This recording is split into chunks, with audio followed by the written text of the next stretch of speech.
Today, you're going to practice a little bit more independent probability. Move this over here a second. All right, so let's say we are trying to find the probability of letter N. This is from a riddle sheet. You're not going to do it, but it's very similar to your questions for today.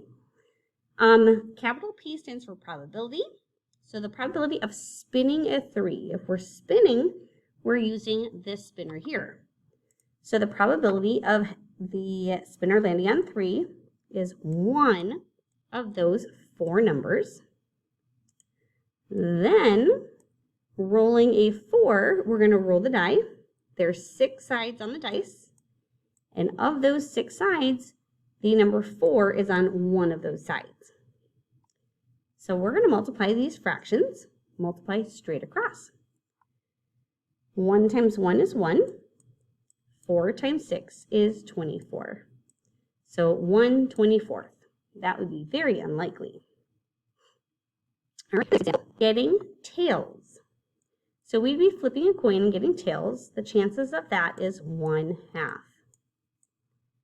Drawing a 2, pretending we only have these 3 cards here.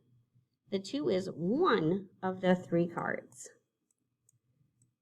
So we're going to do 1/2 times 1/3. On the top, 1 times 1 is 1. And on the bottom, 2 times 3 is 6.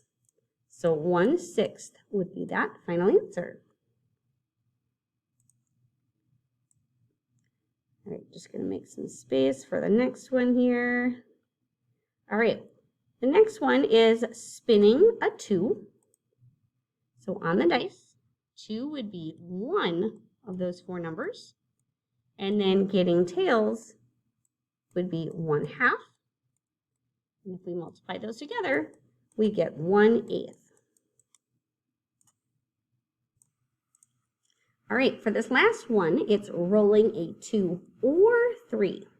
So for rolling the dice, there's 6 sides on that dice, and 2 of the sides are a 2 or a 3. So 2/6 would be the first fraction. Then drawing a heart of these 3 cards, we have 2 hearts. So that would be 2/3. So if we multiply straight across, we get 4/18. So 4/18.